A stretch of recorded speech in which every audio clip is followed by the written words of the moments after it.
भाइयों बहनों, लोकतांत्रिक व्यवस्था में पार्टी की भूमिका क्या होनी चाहिए और पार्टी केवल एक संगठनात्मक ढांचा मात्र है या इससे इतर भी कुछ और। अगर ये सब देखना है तो भारतीय जनता पार्टी के संगठनात्मक कौशल को, जो पिछले 9-10 वर्षों के अंदर दुनिया की सबसे बड़ी राजनीतिक पार्टी के रूप में आज हम सबके सामने है, इसे आप देख सकते हैं। पार्टी सबसे बड़ी राजनीतिक दल दुनिया के अंदर तो है ही, लेकिन अपने संस्थापकों के द्वारा जिन मूल्यों और आदर्शों को ध्यान में रखकर के स्थापित की गई थी, उन सब के संरक्षण के साथ साथ, उन सबको अंगीकार करने के साथ साथ जो भी पार्टी के संस्थापकों ने जिन बातों का उल्लेख स्थापना कालखंड में की थी, सरकार बनने के बाद उनका प्रभावी क्रियान्वयन, यह दूसरा पक्ष भी। अक्सर क्या होता है राजनीतिज्ञों के बारे में, अविश्वास का एक नया दौर शुरू होता है और ये तब शुरू होता है जब कथनी और करनी में कोई समन्वय नहीं होता, आचार और विचार में समन्वय नहीं होता।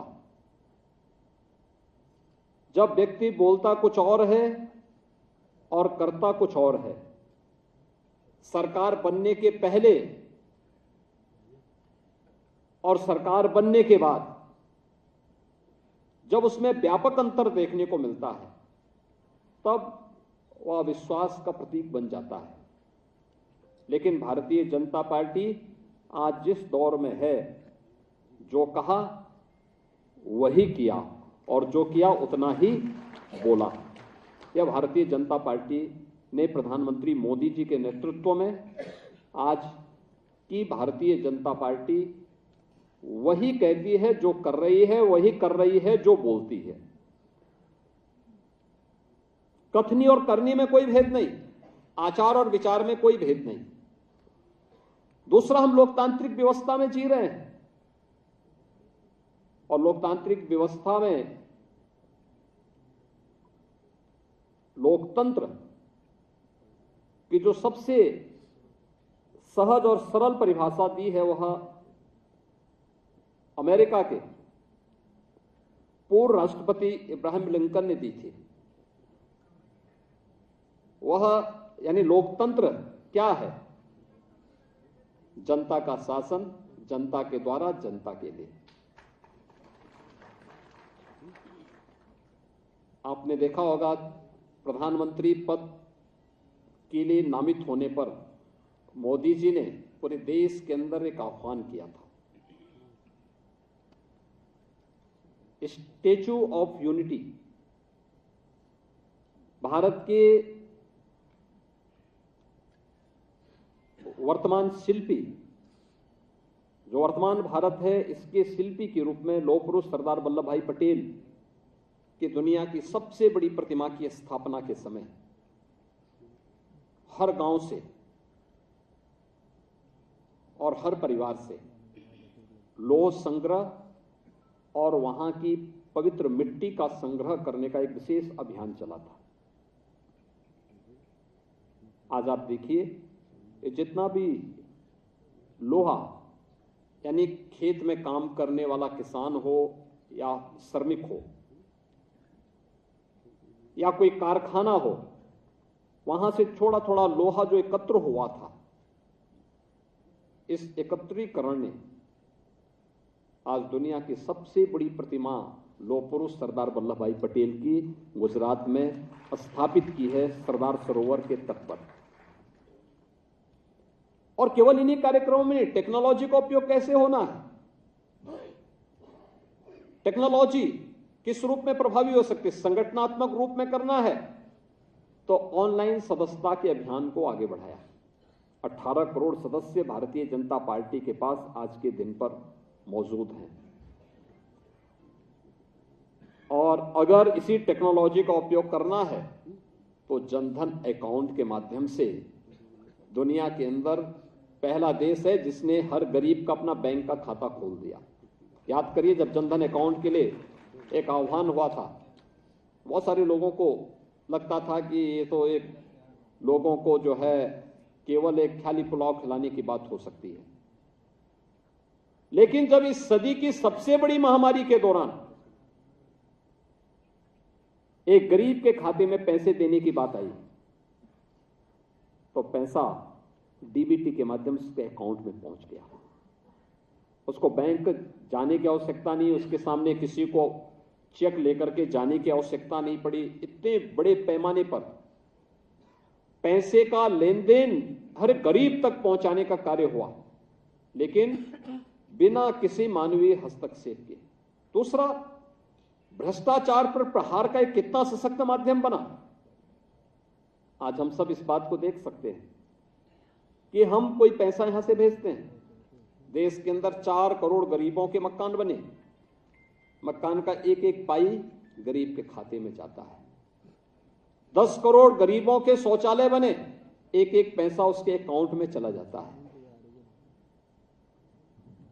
विकास की बड़ी से बड़ी परियोजना का लाभ किसी गरीब को देना है, पैसा सीधे उसके अकाउंट में पहुंचता है। लाभार्थी परक योजनाओं का लाभ उस तक सीधे पहुंच रहा है, बीच में कोई मध्यस्थ नहीं। टेक्नोलॉजी का उपयोग पार्टी के लिए भी और जनता के लिए भी कैसे हम बना सकते हैं, उपयोगी उसे बना सकते हैं, यह उदाहरण भी पहली बार देश के अंदर किसी ने प्रभावी ढंग से लागू किया। केवल योजना बनाना नहीं, अक्सर होता है बहुत सारे लोग योजनाएं बना सकते हैं, बहुत सारे लोगों के पास आइडिया ही नहीं होते, लेकिन यहां तो आइडिया भी मोदी जी के अपने हैं। उनके योजनाओं, उसको योजना का एक स्वरूप देना, यह भी मोदी जी का है, और फिर प्रभावी ढंग से उसका क्रियान्वयन होना भी, यह पक्ष भी हम प्रभावी रूप से देख सकते हैं। और भाइयों बहनों, अगर हम इस सब बातों को देखते हैं कि आज जो नई भाजपा हम सबके सामने है, पूरे देश में विस्तार है, सबसे बड़ी सदस्यता के साथ साथ अपने एक बेहतरीन संगठनात्मक ढांचे के साथ में अपने मूल्यों और आदर्शों के लिए कार्य कर रही है। वे सभी मुद्दे, अक्सर हम इन चीजों को देखते थे, जिन मुद्दों पर अक्सर हमारी खिंचाई होती थी। 2014 के पहले अक्सर ये मुद्दे चलते थे। हम लोग जब जाते थे तो लोग बोलते थे राम मंदिर के बारे में क्या होने जा रहा है। एक बात अक्सर पूछा जाता था, हम बोलते थे भाई आने दीजिए, कोर्ट में मामला है, समाधान होगा। तो अगर हम लोग कोई नारा उस समय दे देते थे तो उसके साथ ही एक नई लाइन दूसरी तरफ से और उभरती थी।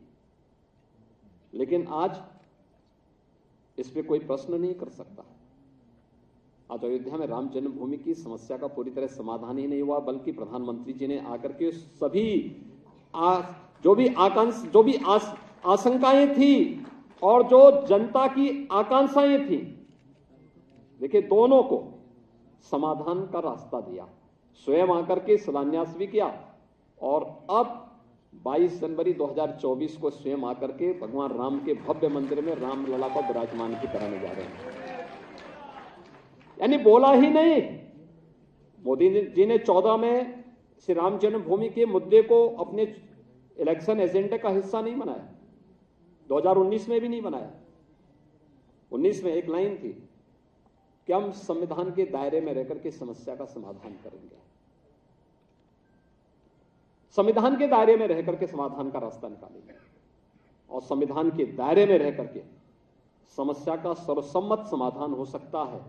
यह श्री राम जन्मभूमि की 500 वर्षों से चले आ रहे एक ऐसे विवाद को, जिसको लोग असंभव कहते थे, उसको उन्होंने संभव करके दिखाया है। और आज पूरे देश में कोई विवाद नहीं इसका, सौहार्दपूर्ण तरीके से संवाद बना करके बड़ी से बड़ी समस्या का समाधान हो सकता है। और ये लोकतंत्र की सबसे बड़ी ताकत है। इस ताकत का उपयोग अगर किसी ने प्रभावी ढंग से किया है, वह मोदी जी ने करके दिखाया। ये बहुत सारी चीजें थी और मैं कह सकता हूं केवल न्यू बीजेपी ही नहीं, बल्कि प्रधानमंत्री मोदी जी आज एक नए भारत के शिल्पी भी हैं, एक नए भारत के शिल्पी। एक भारत श्रेष्ठ भारत की परिकल्पना को जिन्होंने प्रभावी ढंग से लागू भी किया, पूरे देश के अंदर उसके दर्शन होते हैं। हमें याद है, मुझे अलग अलग कालखंड में प्रदेश, अलग अलग वर्षों में, अलग अलग समय में देश के अलग अलग कोनों में जाने का अवसर प्राप्त होता हुआ है और मैंने वहां की परिस्थितियों को बहुत नजदीक से देखा है। चाहे वह जम्मू कश्मीर हो, चाहे वह पूर्वोत्तर के राज्य हो, चाहे वह दक्षिण के राज्य हो और चाहे उत्तर भारत के ही विभिन्न राज्य।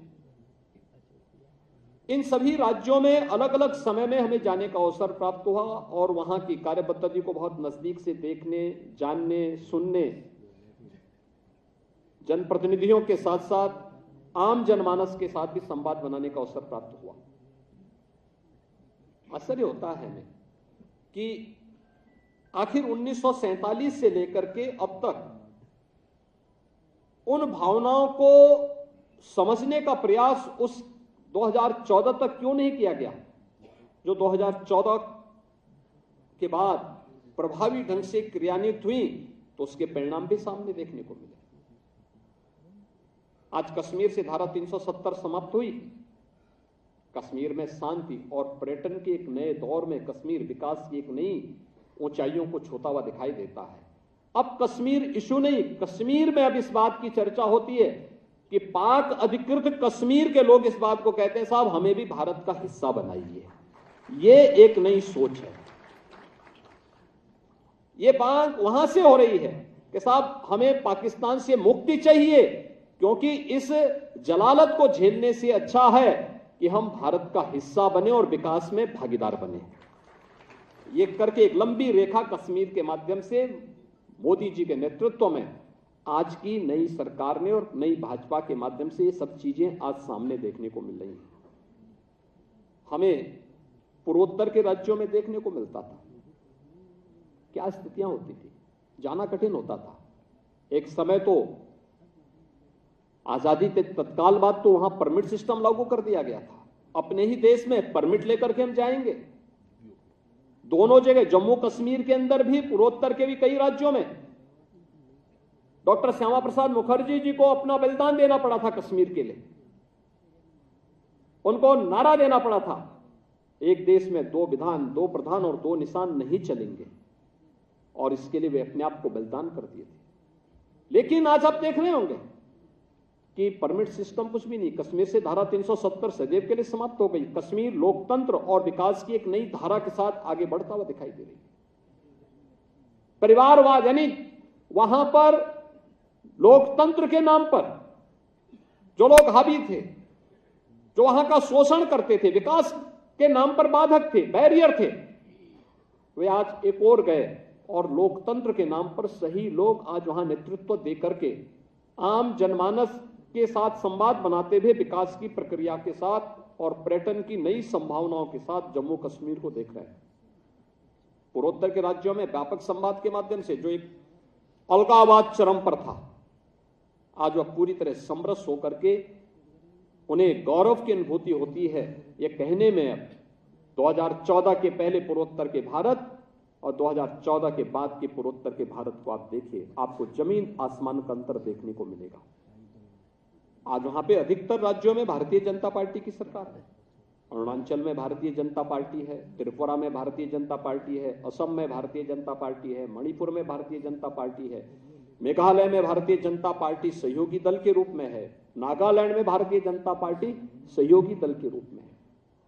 यानी इन 7 राज्यों में से 6 राज्यों में भारतीय जनता पार्टी से मिलकर के या भारतीय जनता पार्टी की अपनी सरकारें हैं और बेहतर संवाद है, योजनाओं का लाभ वहां लोगों को मिल रहा है और लोगों को पहली बार इस बात का एहसास हो रहा है कि हां, हम भी स्वतंत्र भारत के नागरिक हैं और भारत हमारा देश है।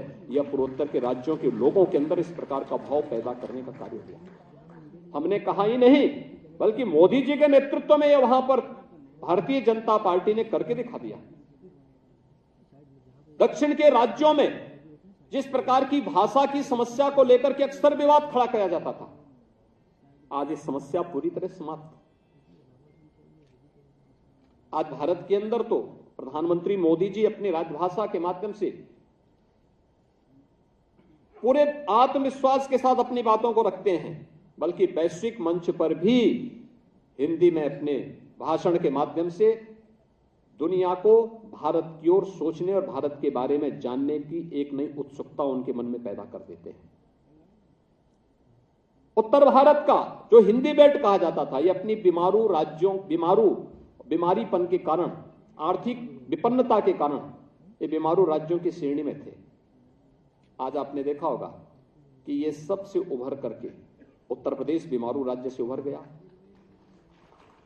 मध्य प्रदेश बीमारू राज्य से उभर चुका है, राजस्थान उस दिशा में तेजी के साथ आगे प्रयास किया, अन्य राज्यों में एक नई प्रतिस्पर्धा खड़ी हुई है।